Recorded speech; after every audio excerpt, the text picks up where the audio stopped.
And now, Kevin McPherson with your B-Ball Knowledge Bombs. All right, we're here with Kevin McPherson from Sporting Life Arkansas. Read his articles there at sportinglifearkansas.com. He's also a contributor to hogville.net. And, of course, you can always follow Kevin for all the latest and greatest updates on Twitter at ARHoopscoop. And, Kevin, you know, the Arkansas Razorback basketball team sending a virtual cornucopia of offers out to new prospects. Tell us a little bit about who these guys are and what they may bring to the table if they indeed choose Arkansas or any other school. Yeah, Mike, it was 9 offers that Arkansas extended in the last 7 days, so that's really unprecedented for Mike Anderson's program in Arkansas.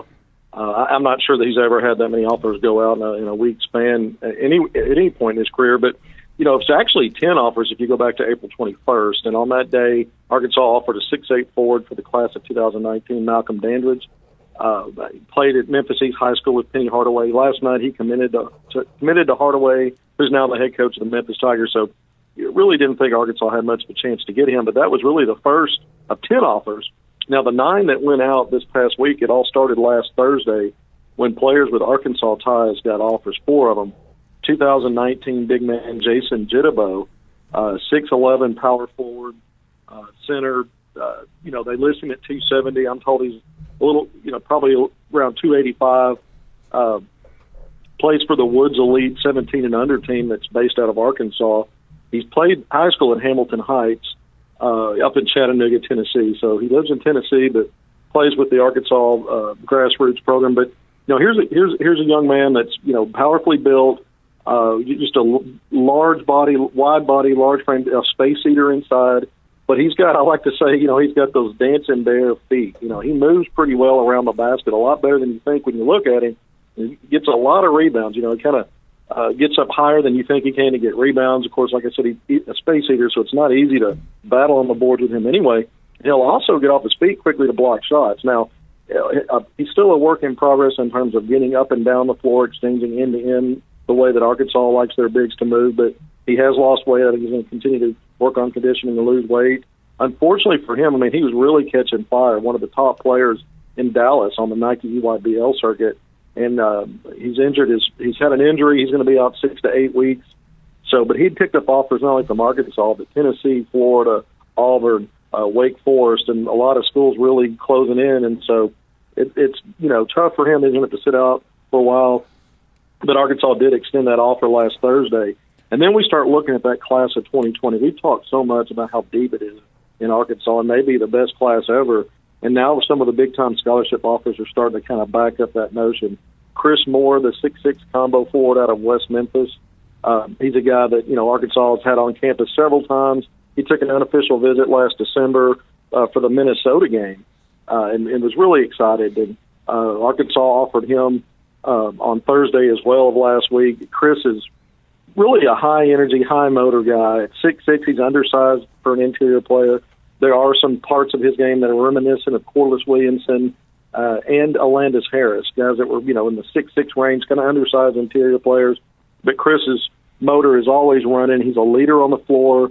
He plays every possession to win, and you can't coach that.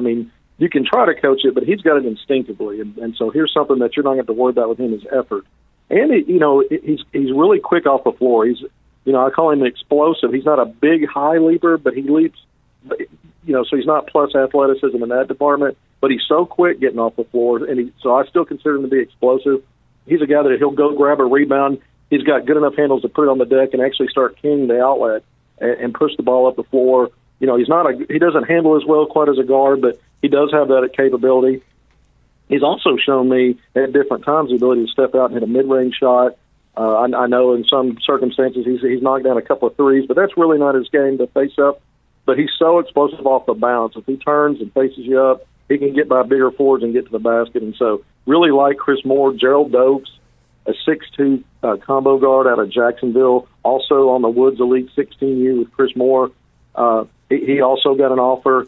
Here's a young man that is, you talk about explosive hops at 6'2". He can get up with the best of them, finish at the rim. He's fearless in traffic. He likes to drive and go up against bigs. He can finish through contract, has a bunch of really cool, I call him the the master of the tough shot maker, because he can, take some contact, hang in the air, kind of contort his body and flip a shot up, and then it goes. He's really effective at that. He's streaky from three, but a guy that can play at all three levels. A little undisciplined with the ball sometimes, still learning how to play in the team concept. He's got great floor vision. I've seen him make some really fantastic passes. It's just, really more to do with him learning to get off the ball more and move without the ball, but an excellent, prospect. Devontae Davis, a 6'3" combo guard, also on that Woods Elite 16U team, 6'3" with 6'6" wingspan. Really a fantastic open court player like Dokes. Doesn't quite have the bounce Dokes does, but he is very athletic and super quick. Really good ball skills in terms of, when he is handling the ball with his court vision, he's able to set people up and transition beautifully. In the half-court setting, he also can penetrate and find the right guy. He's a slasher, too. He finishes really well. He's a lefty around the basket. Now, he's got sort of a flat trajectory on his three-point shot. He's really streaky from three, but he has improved in that area. And he's a guy defensively, when he's really trying on the defensive end, he causes havoc for guards on other teams because of his length and quickness. He gets a lot of deflections and get in the passing range and get steals. And so he's a work in progress on that end, too, because it's all about effort. And so Devontae Davis, Gerald Dokes, Chris Moore, all from that Woods Elite 16 under program based out of Arkansas. And this team's been ranked on the national circuit so far in April in the top 5, top 10. So these guys are a big reason why. And then another offer that came out after the weekend for an Arkansan is Jalen Williams. We've talked a lot about him. Technically, he's class of 2020, Fort Smith Northside, played with future Hog Isaiah Joe, 6'9", power forward center. Technically, I said class of 2020, but he plays with the Joe Johnson Arkansas Hogs 15U. So he's playing with the class of 21 guys because of his age. He could choose later to reclass and be part of that 21 class. But right now, I think he's still, projecting to come out with the class of 20. Arkansas extended an offer to him earlier this week.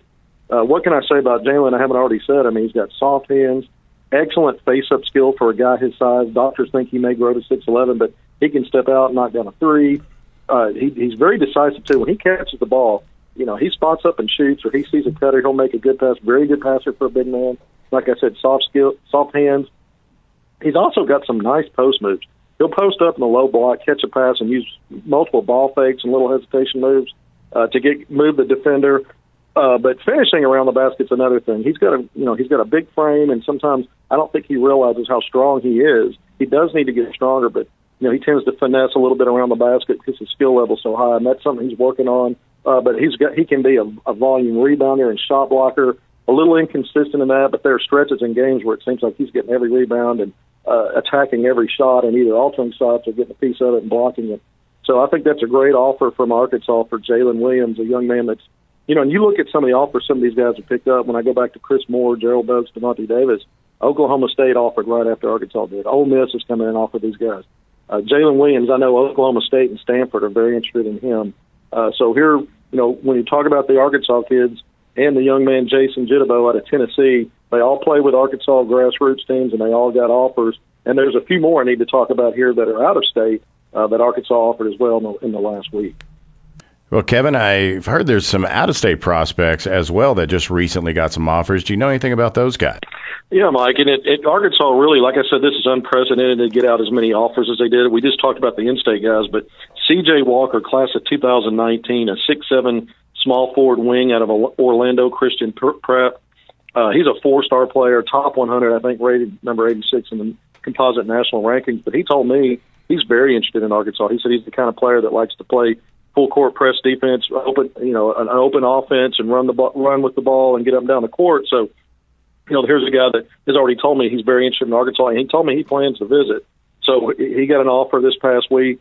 Jaquan Walton, a 6'6", also a 6'8", small forward wing for the class of 2019. He's a top 154 star out of Montgomery, Alabama. And all these guys are picking up multiple offers right now. They're really blowing up on the shoe circuit's play from the last 2 weekends. And so Walker and Walton, the two names I just mentioned, are guys that are picking up big offers. Another one, two more from last night that got offers. Victor, and I can't pronounce the last name. I'm going to say Iwuakor, Iwuakor, out of Sulphur Springs, Texas, a 6'7" power forward. Man, this guy's got unbelievable ups. explodes off the floor quickly. Rim protector, he's averaging over 3 blocks a game at 6'7", playing on the Under Armour circuit. Arkansas offered him last night, 3-star player. And then Jared Jones, a 6'9" power forward out of Georgia, also class of 2019.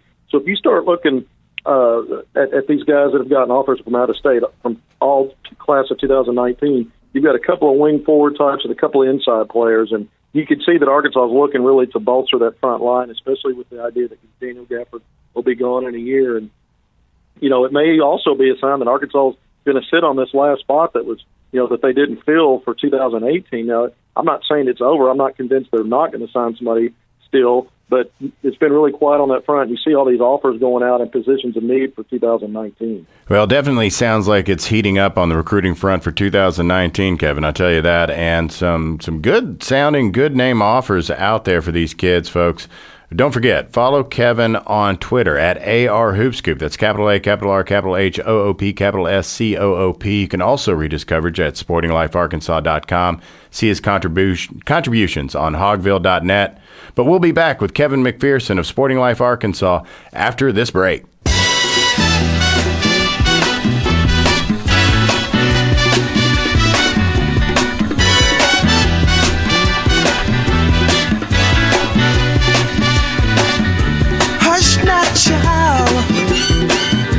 And don't cry. Your folks might understand you by and by. Just move on up toward your destination. Though you may find from time to time complications,